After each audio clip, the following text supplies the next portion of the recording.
Good morning, everyone. Welcome to Tuesdays with Paula. And the subject title today was, Do People Dump on You? Well, the fact of the matter is that no one dumps on us. We create an atmosphere, an energetic vibration within and around ourselves that allows other people's energy to connect to us. I call it getting slimed. Remember Ghostbusters? How they would get slimed? Well, it's like that. Have you ever, I'm sure everyone that's watching, hi Kristen, everyone that's watching has at some point in their lives gone into a conversation with someone feeling fine and walked away feeling heavy, upset, angry, whatever it was, where you got slimed. And the reason that that happens, not the other person's fault. Remember, it is never about the other person in terms of responsibility for how you feel. We can only take on what we're willing to receive.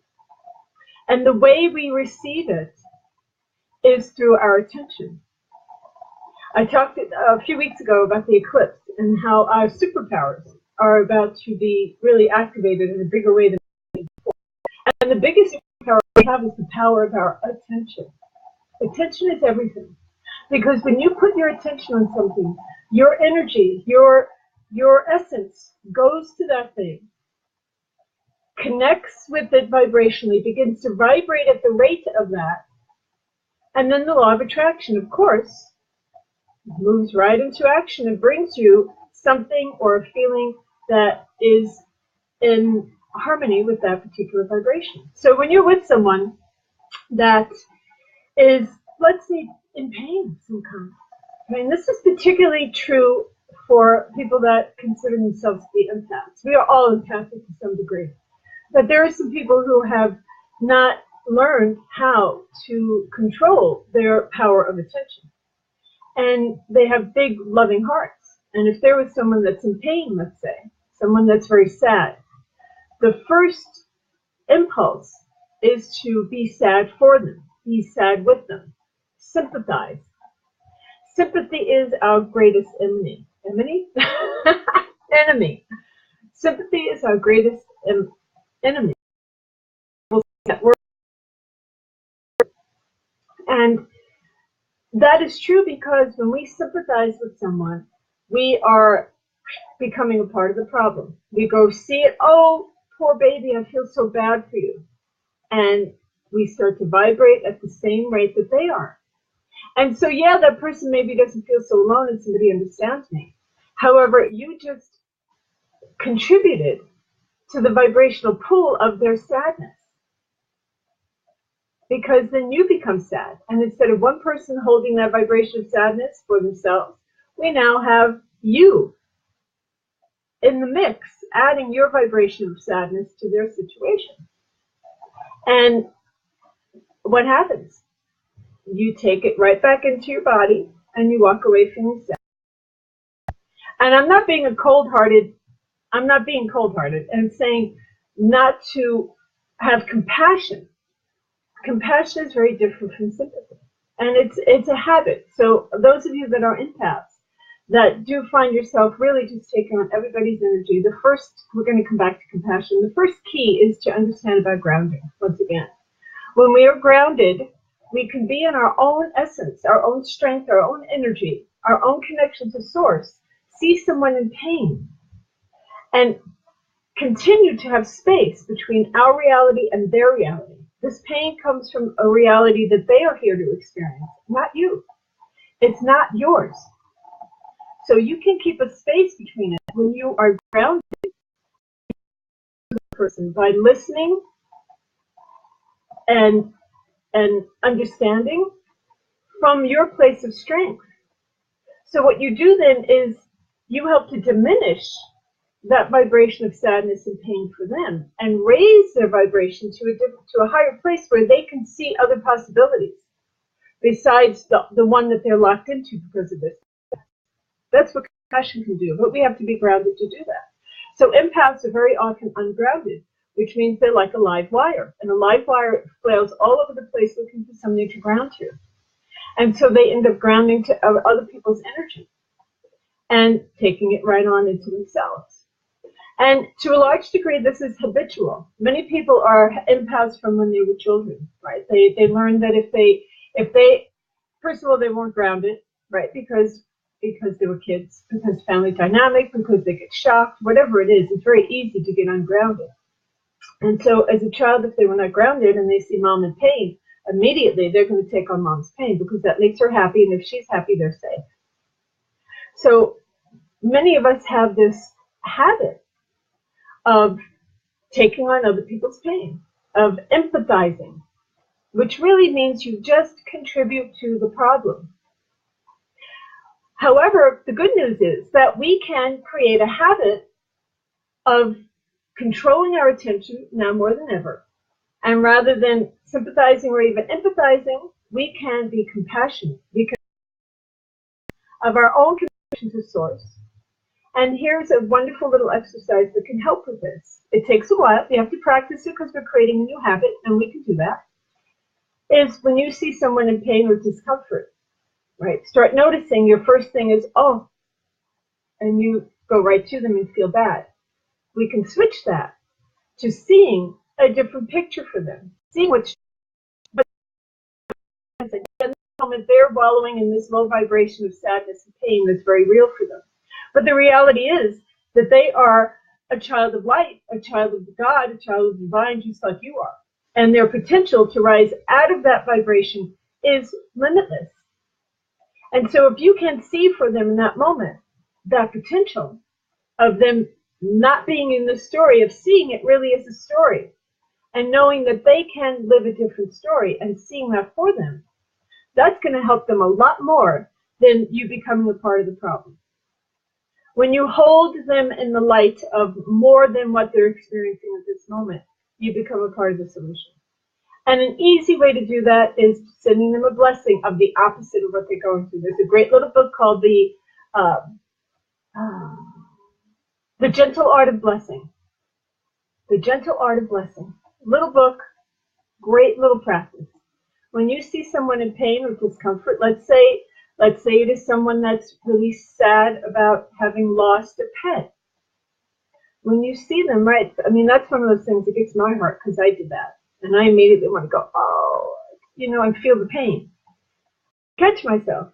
And I bless you in your joy. I bless you in your gratitude for the memories.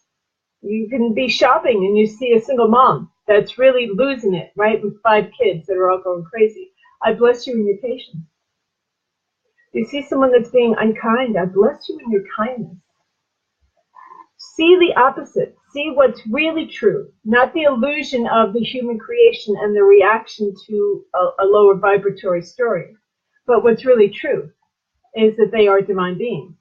And so continue to practice seeing the divinity within them and sending them a blessing of the opposite of what they're experiencing. I bless you in your success. If you see someone that's struggling with work or business, see someone that doesn't have enough money, I bless you in your abundance and prosperity.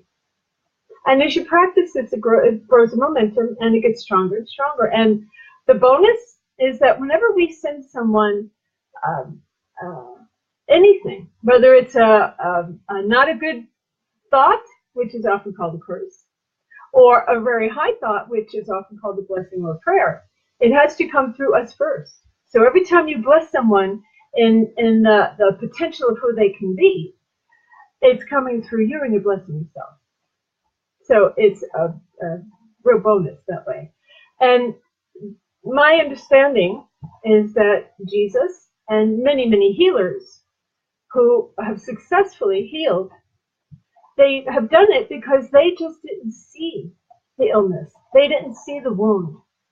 They didn't see the broken leg or the blindness. They saw the truth. They saw what Source sees, what God sees when He looks at us, and that's only perfection. So when you can start practicing to see the perfection in someone, regardless of the illusion that they're in the moment, it contributes greatly to transforming and shifting that entire situation for everyone, including me. That's part of why my sessions here as a rapid eye technician are so successful.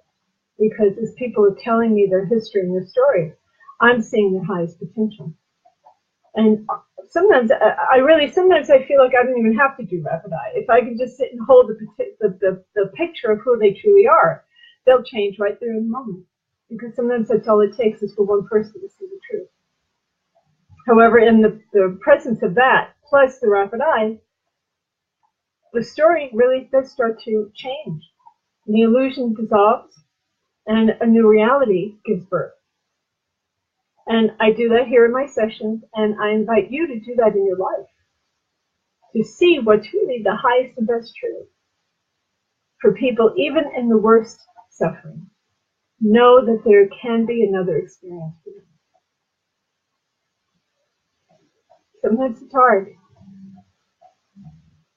but we can do it. We can find ourselves feeling the pain for them and say, okay, I felt that because I love them.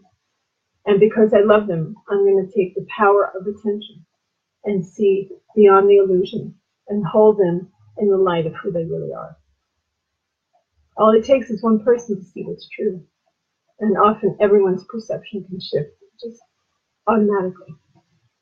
Okay, so know that you are a superpower being, and your power of attention is worth training. Okay, that's my message for today. Paula K Bronte, Master Rapid Eye Technician. My classes are starting, for those of you that are local or anyone that would like to travel. My classes start next Monday, September 11th, at Dave's Health and Nutrition. It's at 880 East, 3900 South. There'll be 4 Monday nights, starting at 6 o'clock, 6 to 7:30. And next week, it's about say goodbye to stress. I'll be learning tools that you can use very easily every day. We'll be talking about the dynamic of stress and, again, what it's like to raise above that story, to not respond to something through stress, but to respond to it from a place of being grounded and centered. And that's the first class. The following Monday, we will be talking about the law of attraction. And that's pretty much all I have to say about that. It's one of the greatest gifts the universe has given us. And the more we learn how to use it, the better our lives become. And the third Monday will be the chakra system. Very, very important for us to understand those energy centers within ourselves. They govern so much of our lives. And many of us don't know much about them or how to work with them. So the third week, we'll talk about the chakra system. And the fourth week, the fourth Monday, will be a live group rapid eye session. So you get to have rapid eye in person with the wonderful blessing of the dynamic of the group.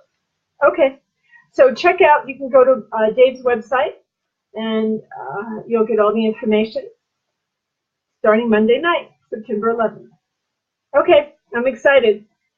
Love you guys. And remember, I bless you in your highest thing that you can see for that person. In your love. I bless you in your love. All right. Have a beautiful, beautiful week.